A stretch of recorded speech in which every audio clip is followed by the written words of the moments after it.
Donc on n'a pas en tout cas des chocs, parce que le pays reste quand même vulnérable par rapport aux chocs extérieurs. Ok. Au dernier Conseil des ministres, le Premier ministre a dénoncé des manquements à la gouvernance de l'administration. Je prends le paragraphe qui a été beaucoup commenté. La non-tenue de réunions préparatoires sur les dossiers stratégiques, l'absence de compte rendu systématique des travaux en archivage jugé défaillant, ainsi que la prolongation abusive des mandats échus d'administrateurs. À cela s'ajoute la mauvaise qualité de la représentation de certains conseils d'administration, dans certains conseils d'administration, dû au profil inadapté de certains représentants. Je ferme les guillemets. Oui. C'est un paragraphe, comme je l'ai dit, qui a été largement commenté. Ça vous parle en tant que président du conseil d'administration? Oui, ça me parle, mais je touche du bois. Tous ces manquements relevés sont exempts pour l'instant de mon conseil d'administration et je m'en réjouis.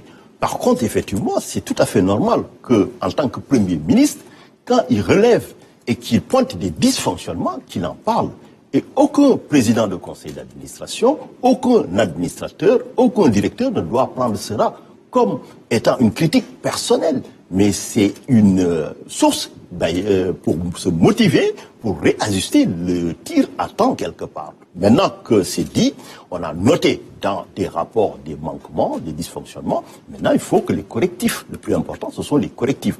Que les gens, et pourtant, il y a des directives très claires par rapport à la tenue régulière des conseils d'administration. Tout est là, il y a le cadre. Donc, il suffit juste de s'en imprégner, d'avoir la discipline et la rigueur de l'appliquer quelque part. Je pense qu'on ne peut pas attendre moins de l'administration. Quand vous dites vous touchez du doigt, vous touchez du bois, ça veut dire que vous ne connaissez pas ces problèmes-là? Pour l'instant, on ne connaît pas ce problème. Nous, on a un conseil d'administration qui fonctionne jusque-là, normalement, avec des personnes de qualité. C'est pur, peut-être hasard, en tout cas, qui ont une expérience avérée de la chose publique et qui sont très à la hauteur, en tout cas, des missions qu'on attend d'un administrateur ou d'un membre du conseil d'administration.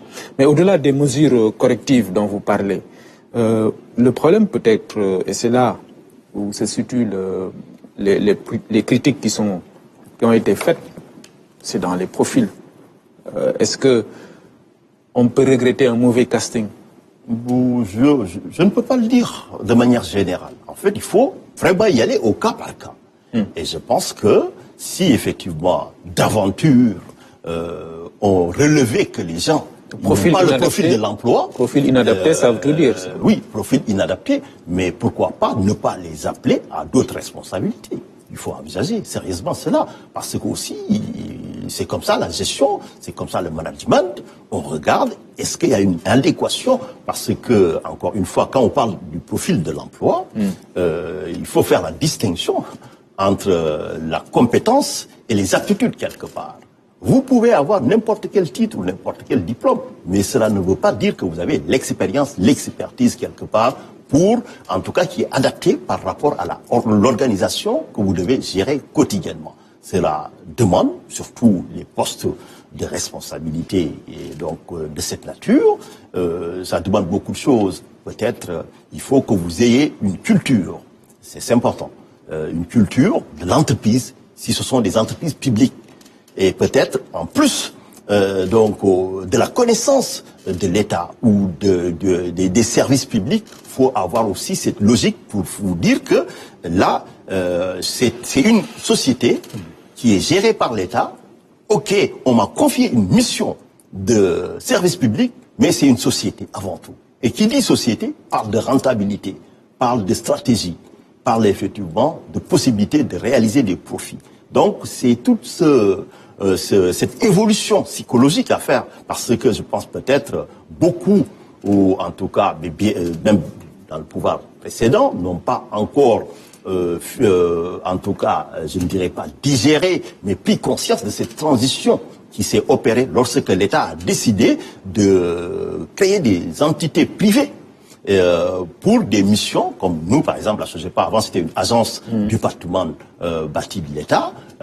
Quand on passe en société, qui parle de société OHADA, parle des règles de gouvernance, parle effectivement du rôle de l'importance du conseil d'administration dans le contrôle de l'action, parce que certes les DG ils appliquent, ils sont chargés de l'opérationnel au quotidien, mais ils opérationnalisent quoi? La stratégie déterminée par le conseil d'administration. Et c'est le président et ses administrateurs qui dépendent de cela. Donc il y a toute cette évolution pour que les gens puissent comprendre la mission, le rôle et l'importance de chacun.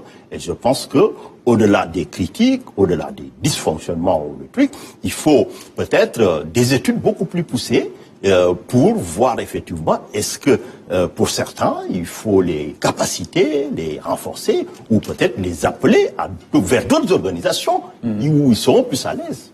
D'accord. Alors, on parle carrément politique et on revient sur les